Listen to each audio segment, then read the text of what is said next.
శ్రీ మహాగణాధిపతయే నమః. శ్రీ మహాసరస్వత్యై నమః. శ్రీ గురుభ్యో నమః. 2026వ సంవత్సరము ఫిబ్రవరి మాసంలో 1వ తారీఖు నుండి 15వ తారీఖు మధ్యకాలంలో మీనరాశి జాతకులకు గోచార ఫలితాలు ఎలా ఉన్నాయో తెలుసుకుందాం.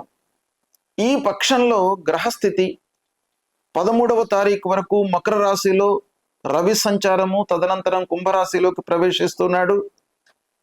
కుజుడు మొత్తం కూడాను మకర రాశిలో సంచరిస్తున్నాడు. బుధుడు 4వ తారీఖు వరకు ధనుస్సు రాశిలో ఉంటూ తదనంతరం మకర రాశిలోకి ప్రవేశిస్తున్నాడు. గురువు మిథున రాశిలో సంచారం, శని మీనం, రాహువు కుంభము, కేతువు సింహ రాశిలో సంచరిస్తున్నారు. ఈ విధంగా గ్రహస్థితి ఉంది ఈ పక్షం లోపల. ఈ గ్రహస్థితి మీనరాశి జాతకులకు ఎలా ఉండబోతుంది, ఎలాంటి ఫలితాలను ఇవ్వబోతుంది అనే విషయాన్ని మనం చూసినట్టయితే, మీనరాశి వారికి అద్భుతమైనటువంటి ఫలితాలు ఉంటాయి ఈ పక్షం లోపల. ముఖ్యంగా పక్ష ఫలితాలపై, మాస ఫలితాలపై, తాత్కాలికమైనటువంటి ఫలితాలపై ప్రభావాన్ని చూపించేటువంటి గ్రహాలన్నీ కూడాను లాభస్థానంలో సమాగమమై ఉన్నాయి.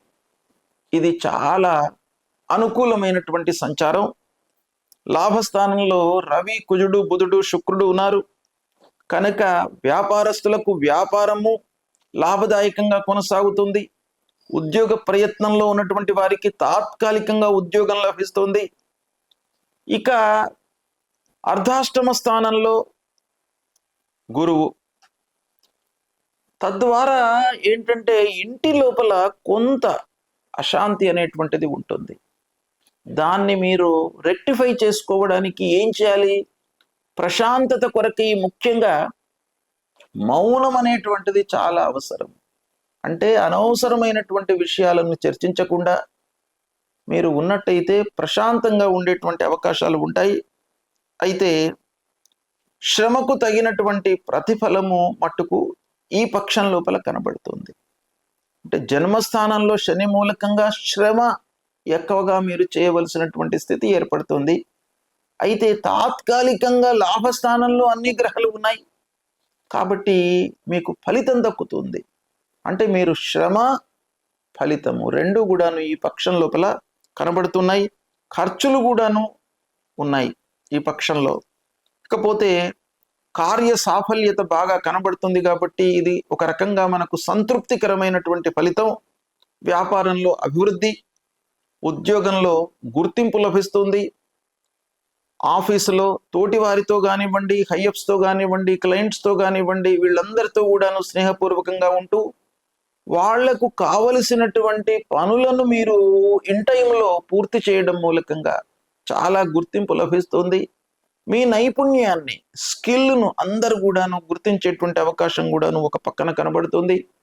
ఆరోగ్యంపై మీరు శ్రద్ధ చూపాలి. పూర్వంతో పోల్చినట్టయితే ఆరోగ్యం బాగానే ఉంటుంది, అయినప్పటికీ మీరు దాన్ని ఓవర్లుక్ చేయకుండా ఉండడం మంచిది.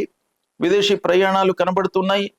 కుటుంబం లోపల అందరితో మీరు అన్యోన్యంగా ప్రేమపూర్వకమైనటువంటి భావనతో ఉంటారు. చదువుకునేటువంటి వారికి, విద్యార్థులకు విజయ సూచనలు కనబడుతున్నాయి ఈ పక్షంలో.